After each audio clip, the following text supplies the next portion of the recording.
I'm in a really bad mood today.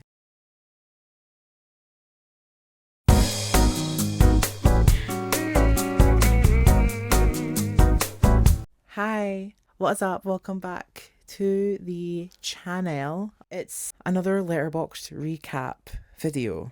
It's for June, Pride Month, which is over now. So no more woke.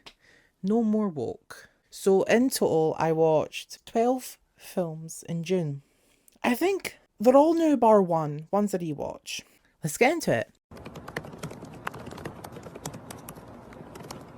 1st of June, start of Pride Month, I had a little bit of a film night with a friend. So we watched two films. First film we watched was Freaky, starring Catherine Newton and Vince Vaughn. What movie is this? Is that Vince Vance? Oh my god, it's Vince Vaughn! Get out of the way! It was fun. It was a fun film. Loved the comedic dynamic between the two. Yeah. Nothing more to say about it. It was just a cute, fun film with a lot of funny satire. Then we watched Spree. Enjoyed this one a little bit more. Really good, really funny, really good for like a COVID film and like in the height of COVID. A lot of it was Joel Keery just in a car by himself with cameras. But it was good, it was fun. Loved Squirt's World. Was kind of jump scared by Lala Ken of Vanderpump Rules fame. And you're gonna mention my man again? Are you trying to get popped, or are you trying to get along? I told you that I ate Raquel's pasta, and that's how you come for me? Right, it was What like the wrong with you? But she was good in it. She was funny. Loved it. I went to see Obsession again. I think this time I went to see it with a few friends. I spoke about it in my last letterboxd recap video. Still love the film, still enjoy it. I am seeing that there's discourse around it where it's like very blatantly obvious that people aren't watching the film or paying attention to it.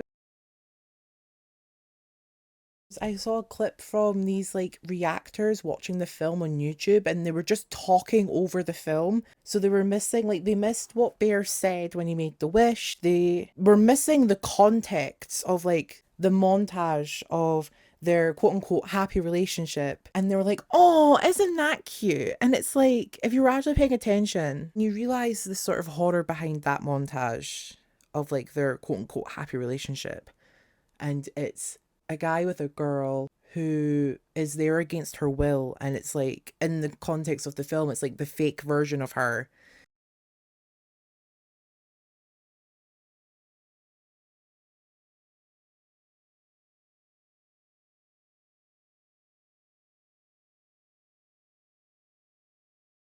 It was aggravating to watch. It was great. Loved it. Again, still a fantastic film. Still easily being like my top 5 of the year. Next, we have Backrooms.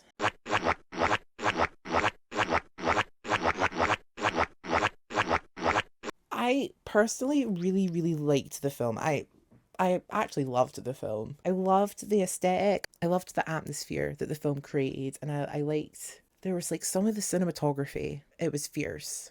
And the performances from the two main actors were also really good. My only issue with the film, and it's like a slight issue, was that there was points where it did feel like two different stories battling for the attention. It was like you had the story with Clark and you had the story with Mary, and there was most of the film they were managing to sort of weave the two between each other quite well, but there were moments where it felt a little bit hodgepodgey and a bit like they were both battling for like the A plot. But like apart from that, that's stuff that you can look over and like you can still really enjoy the film despite all that. And yeah, I enjoyed it. I loved it. I really liked it. I loved the score. I loved the score for this film as well.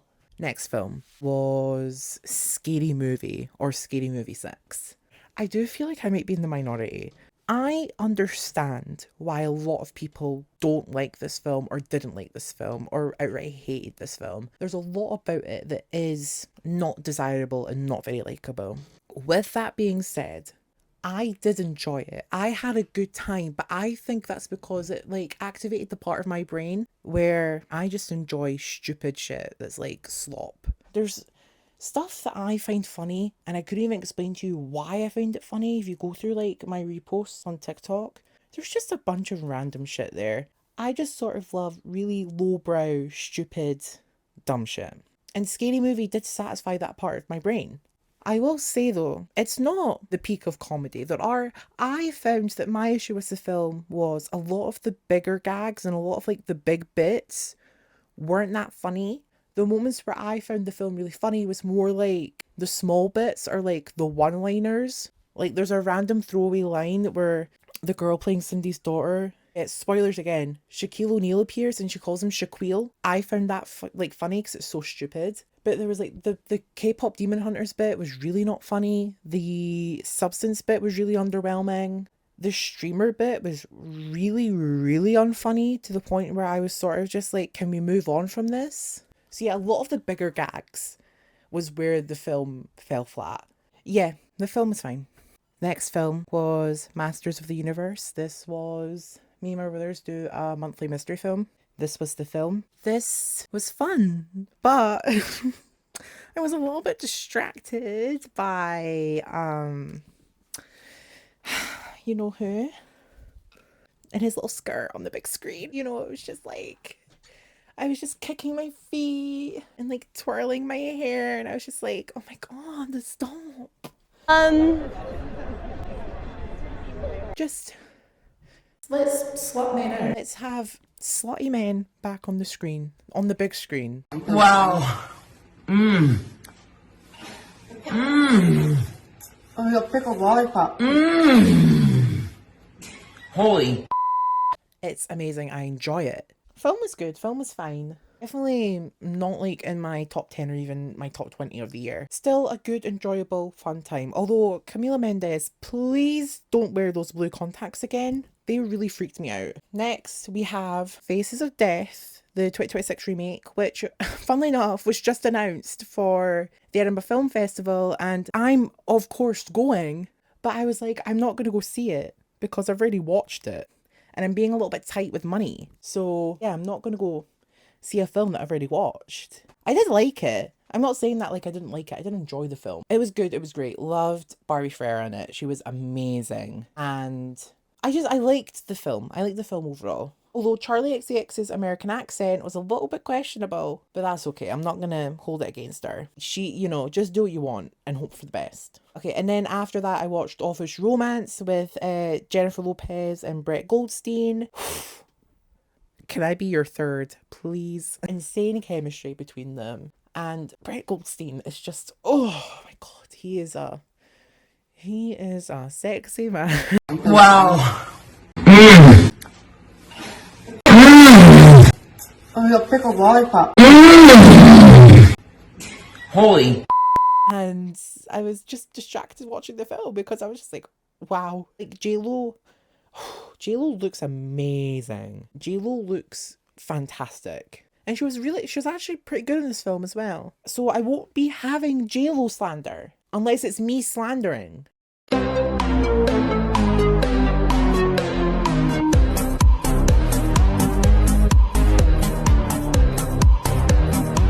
Okay, and then the next day I watched Erupcja, Polish. Erupcja. Erupcja.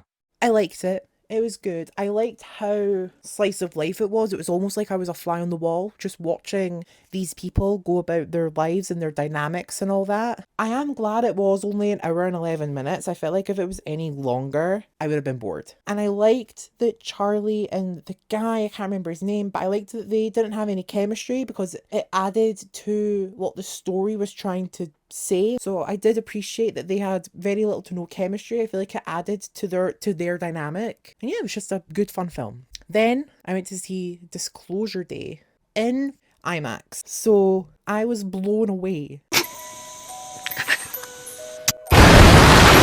I liked it. I really enjoyed it. My main issue was I wasn't too invested in the Josh O'Connor storyline by itself. I was more invested in the Emily Blunt storyline on its own. But when the two stories emerged and it became like when everything sort of came together by the third act, that's when the film was like fantastic. That's when the film, I was really hooked and like I could not take my eyes off the screen. The film was overall really good. And Emily Blunt, she's desperately wanting that Best Actress Oscar. She puts her all into this. She's like, I want that Oscar, I want that nomination, and I will not take no for an answer. And it's like, yeah, as you should. As you should. Then went to see Toy Story 5. I remember this happening with Toy Story 4, where Pixar announced a Toy Story sequel and everyone was like, no, I don't want a Toy Story 4. It's going to be bad. I wasn't that. I was like, yep, I'll go see it. I'll take it. It'll probably be good. And I was right. And they announced Toy Story 5 and the same thing happened where people were like, oh, I don't want to see Toy Story 5. Oh, it's just a cash grab. I don't want to see it. And I was like, no, I support it. I'm gonna go see it because I love Toy Story as a franchise, right? And I was like, and when especially when stuff was coming out about it, like it's going to be more Jessie's story. It's going to focus on her character. I was like, sign me up, sign me up, and it was good. It was good. Everyone's eating their words again. Films and no duds. That's fierce. But yeah, loved it. Did I cry? Yes, I did. I'm not ashamed to admit that. I did cry. And then the last day of June, I went to see The Furious. And I knew nothing about this film going into it. I knew absolutely nothing. And it was really good. It was great. It was like non-stop action, but it still had a story. And the story wasn't extravagant, but it was still good. It's like I've seen action films with less action that have told worse stories. The story in this film was solid, the writing was solid, and the action was amazing. All the action sequences were like really, really fucking stellar. All the stunt performers, all the actors that did their own stunts, everyone involved in this film, hardcore. I then walked out the film, not during the film, after the film, went to go to the toilet and banged my elbow and was like in so much pain. I was in so much pain and I just was like, I couldn't be in a film like that, doing all those stunts. I'm too soft, too sensitive.